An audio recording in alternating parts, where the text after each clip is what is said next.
Cooler Master is recognized for producing some of the most popular cases available in the chassis market, and when the HAF series debuted in 2008, it became one of the must-have cases for enthusiasts. However, in just 2 years, we have come a long way in our expectations of what makes up a great case, and while the 932 is still a great contender, there's no denying it could use a bit of a makeover.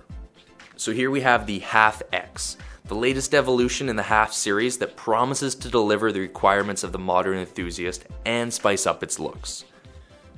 It is expected to be available in June 2010, and it's not completely out to lunch with a price tag of around $199. So, let's take a look. The original HAF design had a very industrial sort of look, kind of like a piece of machinery. It was there to do a job, and the design was fit around its purpose. It didn't try to disguise itself by looking pretty. Now the HAF X is no different. In fact, the hard industrial look has been beefed up even a little more. Now given that it's a full tower, it isn't exactly small, and actually slightly larger than the original, but you'll see why shortly. It uses Cooler Master's typical solid construction of steel and plastic, making it weigh in at about 31 pounds. We first take a look at the front, where we have a removable cover over the front 230mm fan, and a welcome sight for many, we finally have dust covers. There are 2 removable hot swap bays that are very secure, and 4 external drive bays. Now here's something I love to see, a case manufacturer that is adopting all of the popular connections. There's USB 3, eSATA, FireWire, regular USB 2, and audio. Behind this little slidey cover, LED on-off, reset, and power buttons. There at the top of the case, there's 2 spaces to fit Cooler Master's large 200mm exhaust fans.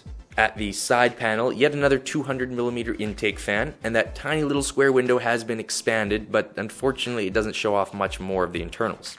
Jumping to the back, there are 3 water tubing holes, the third being a great way to add an external fill port to your loop. The 140mm exhaust fan, motherboard I/O area, and unprecedented 9 PCI expansion slots, exhaust ports, and bottom-mounted power supply.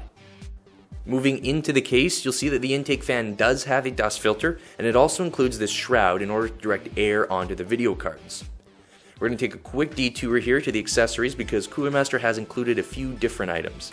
We have a USB 2 replacement cable, 8-pin motherboard extension cable, wheels that can be attached for the bottom of the case, the usual packet of screws and other bits, and their latest device, a graphics card bracket where you can attach a thin 80mm fan and it's meant to hold up your heavy video cards.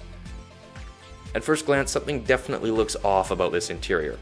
You'll see 2 plastic shrouds here. The bottom is for the power supply and it slides back and forth to provide covering for all of your cabling. The other is a VGA fan duct to help with cooling on the graphics cards. Then at the front, 5 3.5-inch drive bays and the red LED fan. At the back, the 9 expansion slots with thumb screws, exhaust fan, CPU backplate opening, and only a single 200mm top fan is included. The front 5.25-inch bays are reserved for the hot swappable drive bay. There are then 4 additional drive bays with Cooler Master's screwless system.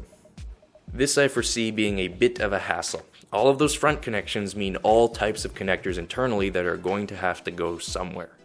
After we take all of the junk out of the case, you'll notice spacing in the motherboard tray with rubber grommets to help hide the wires, as well as the hot swap module.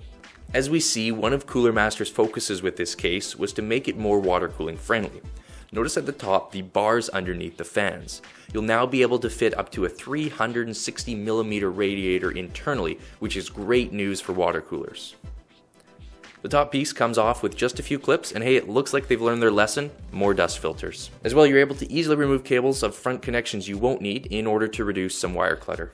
And one last look at the motherboard tray from the back. Cooler Master has done a great job here, a perfect blend of different features. An open top space you don't even notice from the front, a CPU backplate opening, and special notches to use with cable ties.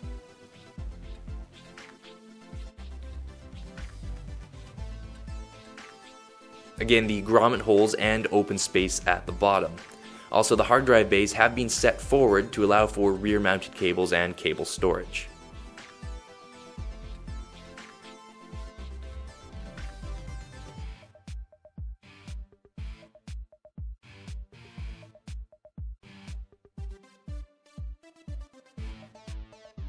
As I got started on the installation, this little piece dropped out. It's a simple socket adapter to help install motherboard standoffs with a regular screwdriver. I gotta say, it's pretty simple, but a very cool little bit to include. We get our components installed and all set to wire up. While not only being an incredibly quick and pain-free process, the end result doesn't look half bad either. With relatively minimal effort, you can have a very clean looking system, which is going to help drastically improve airflow. Here's the reason for those 9 PCI slots. The HAF-X is one of the few that is able to support many of the new non-standard ATX sized motherboards.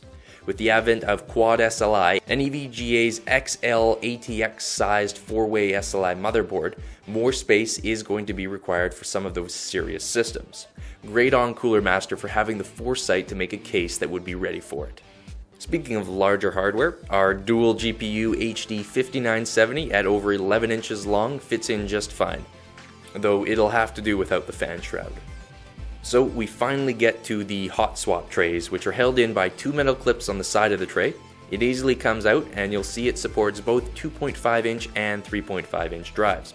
Unfortunately, it doesn't use a screwless retention system. The bottom 5 drive bays are a little more familiar. The system includes one 2.5 inch adapter, and the sleds are Cooler Master's usual toolless design. And to end off the build, we look at the back. All of the excess wiring has been bundled underneath the cable cover in the front, so all that's left is the straight wiring across the back. Alright, so I know it's been a long one, we'll wrap it up quick. There really is nothing to pick on with the HAF-X. Cooler Master has kept everything that is great about the original and then made adaptations based on customer feedback and evolved with changes in the PC hardware market. It truly is an awesome case. You gotta love the black interior, the addition of even more air and water cooling options, and all of the seemingly gimmicky features that actually have a very practical use. And as with most Cooler Master cases, the price is exactly spot on for what you get.